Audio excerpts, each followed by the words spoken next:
All right, fellas, late night live again.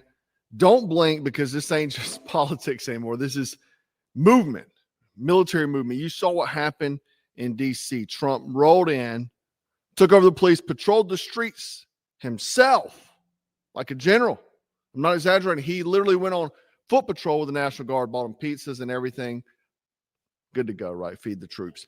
Anyway, but tonight we're going to talk about the next phase, the expansion. Trump isn't done, he says. D.C. was just a prototype, the trial balloon. Now comes the rollout. And where's the next battlefield? Chicago. Okay. So anyway, reports say that Trump's planning to deploy thousands of National Guard troops across various major U.S. cities, Chicago, L.A., and others, framed as cleaning up crime, homelessness, and immigration. And if that sounds familiar, that's because that's the exact same language he used right before taking over D.C. Okay. But let's pause for a second because here's what's wild. The mayor said that D.C. had a 30-year low crime rate. Let me repeat that. It said 30-year low, yet the streets are filled with federally controlled troops. Why? Maybe because we're being conditioned for. Now, let's hit the technicals real quick.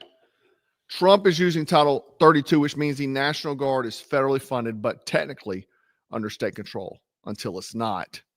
They say it's just to support law enforcement, right? Now, a lot of red states are deploying theirs. Even my state is saying they're willing to deploy to various cities as well, the National Guard. So a lot of red states are going to blue ran cities that are decimated by crime and what have you to help fix the problem. Now, remember, DCPD is no longer under local control. It's under federal command. Some say that's soft martial law framework. You can see here, people are flipping out on the line. Pentagon authorized DC Guard contingent to carry weapons of war as Trump threatens martial law in Chicago, San Francisco, and New York. They're using martial law language. Okay, so it's not something clickbait, right? Now, Pete Hegseth's response claims that he and Trump want martial law. He's claiming that it's not true. I had another headline. I accidentally deleted it. Anyway, but it was basically saying another martial law, right? So is it soft martial law framework? Whether you want to admit it or not. Now, I voted for Trump 5 times. Primaries, everything. And I still support a lot of what he does. I got a problem with a lot too, right? That Epstein thing was really the line for me. I could go warp speed, bump stock, and all that, a culmination of things I'm not happy with, right? But I'm also not a cultist. I'm not going to sit here and clap like a seal just because the guy's wearing a red hat and the one holding the playbook. Because if Biden had deployed National Guard across 20 cities and taken over police departments, y'all would be screaming martial law from the rooftops. Don't get selective with your paranoia, brother. Don't get selective. Okay. Now, one thing is that we look here. I'm going to play a clip of him talking about Chicago. We haven't had to bring in the regular military, which we're willing to do. We have to. So now he's saying he'll bring in the regular military if he has to, active duty, kind of like what he did in L.A., sending the Marines out there. Okay. And after we do this, we'll go to another location and we'll make it safe also. We're going to make our country very safe. We're going to make our cities very, very safe. Chicago's a mess. You have an incompetent mayor, grossly incompetent. And we'll straighten that one out probably next. That'll be our next one after this. And it won't even be tough. Won't be tough, he says. Now, the mayor responds, the people of Chicago will rise up against Trump's tyranny. Sounds a lot like whenever 2020 was going on and the riots were happening, okay, in absolute chaos. There was civil wars going on in the streets all across America. And Beetlejuice she said that if federal law enforcement came into her city, that they would be met with resistance from their police departments. Basically, it would have been a civil war, right? So you're now hearing the mayor here say that there will rise up against tyranny. So what he's threatening is a civil war if National Guard comes to his area. So things aren't looking good, are they? And again, you can paint the picture, man. This could be soft martial law, because what if the keys get into the other hands? Someone else. They don't like you or I, and they federalize the police and so on, and then come arrest us. That's the scary thing. Whenever you use this type of, you have to be ready for the opposition to do the same thing. It's the same exact thing whenever they weaponize the DOJ against Donald Trump, and then Bolton gets arrested. Well, what do you think is going to happen, homie? What do you think is going to happen? Whenever you do something, the opposition will do it too. Could you imagine Gavin Newsom when he wins in 2028? Because it's probably what's going down. Unfortunately, I don't want it, but I think that's probably what's going down. And then he starts using the National Guard to come clean up our streets, right? You have to be careful when you do these things, okay? In my opinion, I think it's could be very bad. But again, they're using martial law language all across the internet, saying that's what Trump's doing. I would like to know your thoughts if that's what you think this is. Is it martial law? Is this a soft martial law launch? I talked about this last, maybe 6 months ago, and I created the martial law checklist for you to sign up in the email, and you'll receive the martial law checklist. Definitely recommend you going to check that out as well.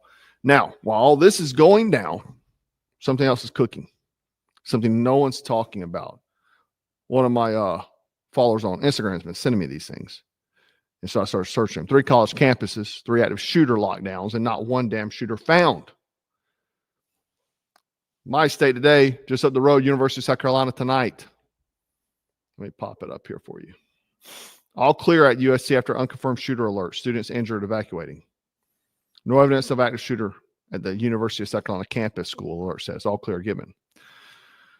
We had just, a week ago, Villanova, twice in 1 week. University of Tennessee, Chattanooga, same timeline. Okay. False alarms, maybe. But have you ever heard of swarming alerts being used to test public response times? Maybe test law enforcement mobilization? Look, if I was running a PSYOP, this is exactly how I do it.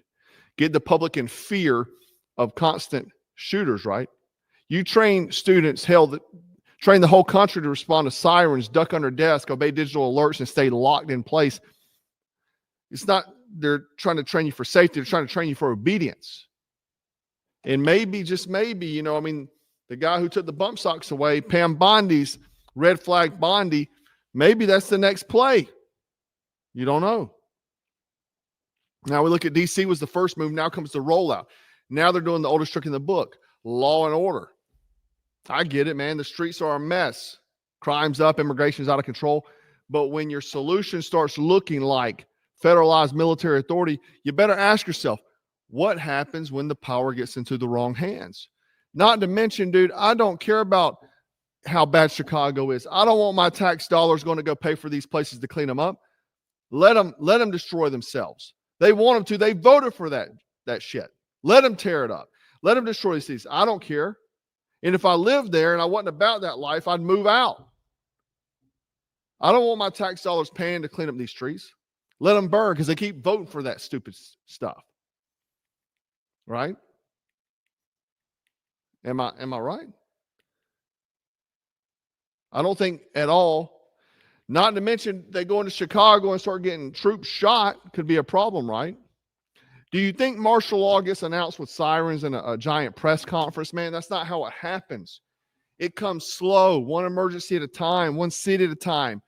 And before you know it, the boots are always there, and the people don't even notice.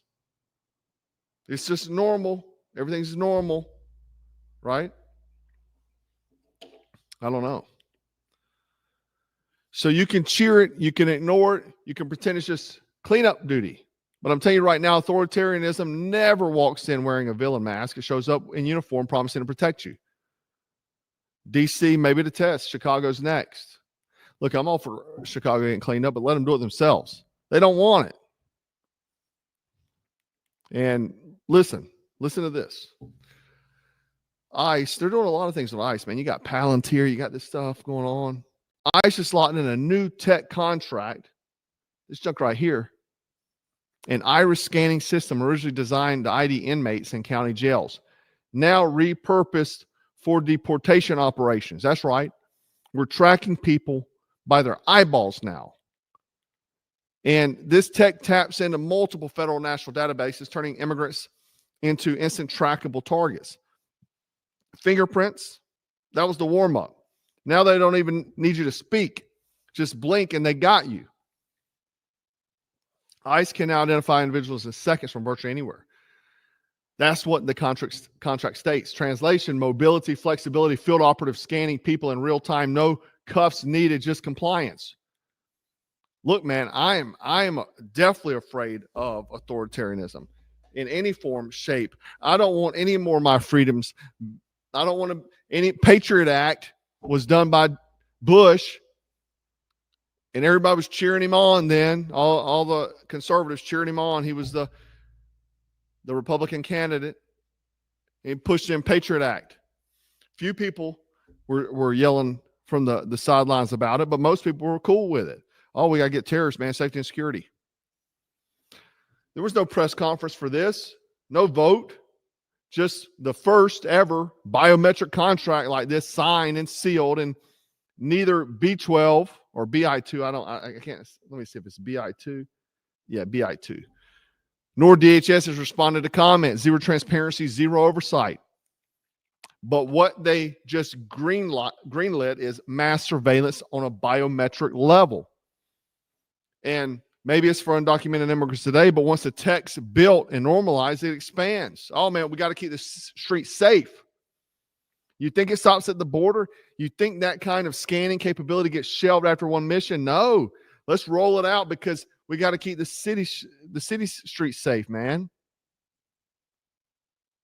I'm sorry, I'm just not for any of that. I'm not for Patriot. I'm not for surveillance, government surveillance. I'm not for any of that. Critics are saying what you already know. It's not about crime. It's about control, period. Scan today, track tomorrow, profile forever. It starts with deportations, and then it's protesters, and then it's you at the airport, and you at the bank, and you at the grocery store.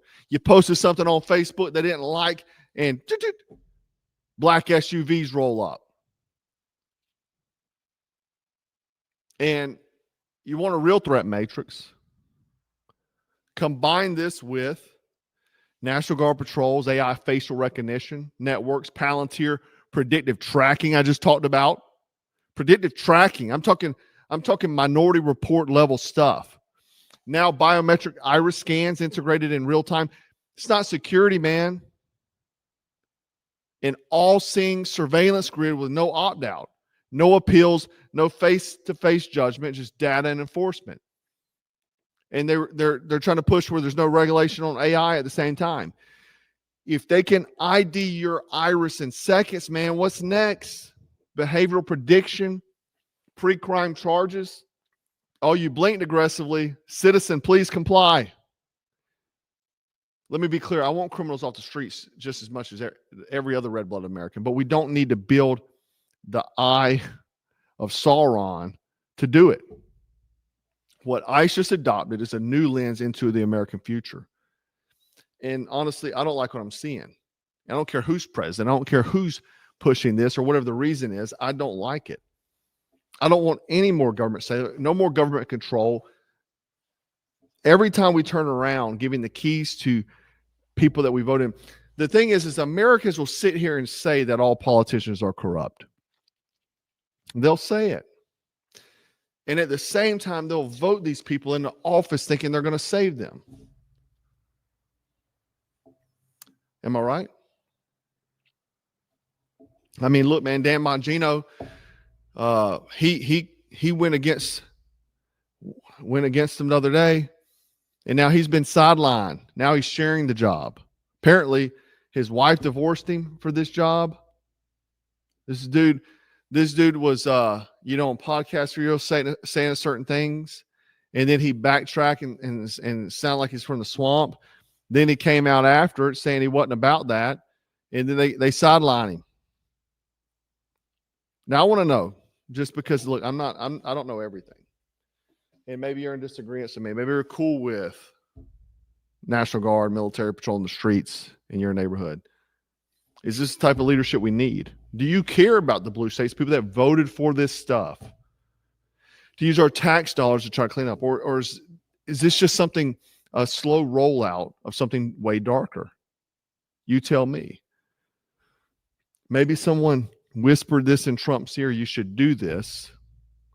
Seemed like a good idea, but these people have ulterior motives. Right? I'm sure, like a lot of veterans, we saw what this kind of stuff looks like overseas, man. Countries that fall never start with tanks. It starts with permission. And Americans are giving it. Right? And don't get comfortable just because it's your guy with the hand on the lever. Okay? Don't get comfortable just because it's your guy. We've seen bad things come in all shapes and forms. Okay? But the biggest thing is like I said, no one's coming to save you. I say it all the time. We've got a lot of shirts with that coming out soon. Because I am a firm believer you have to be your own hero, the hero of your story. And no matter how much you believe in that someone's going to come save you, that the government's going to come save you, at the end of the day, in my life on planet Earth, I've seen otherwise.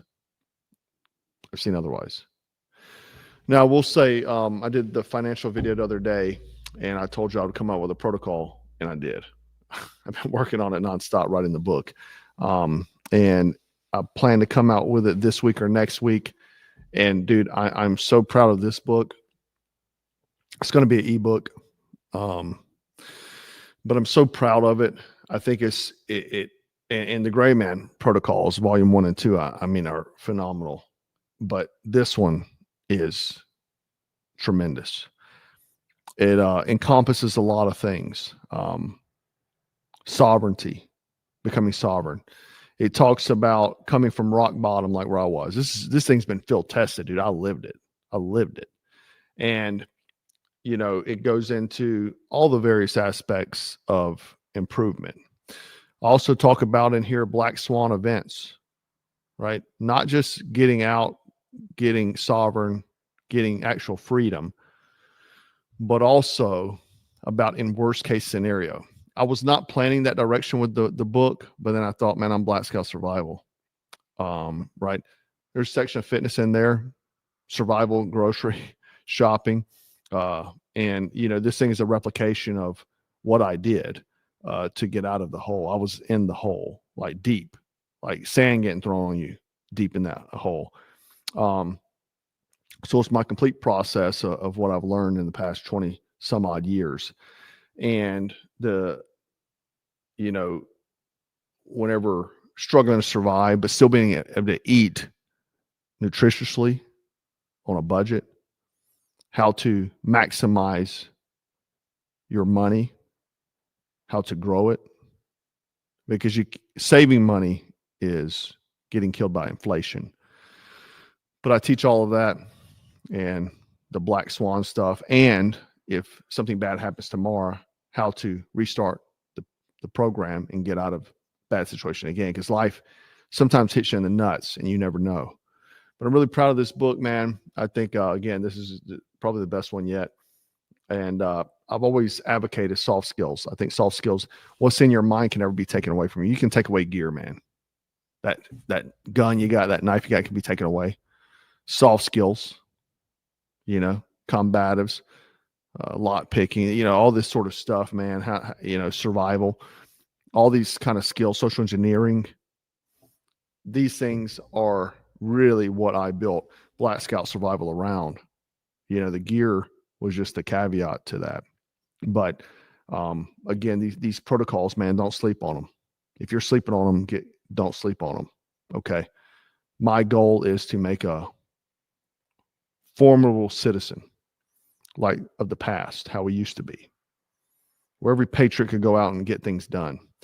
And, I plan to do more. Like I said the other day, I plan to do the whole gamut, everything, And then we're going to obviously in the future roll out physical classes as well as webinars and so on, man. I'm trying to build this thing out so that way we can build a community.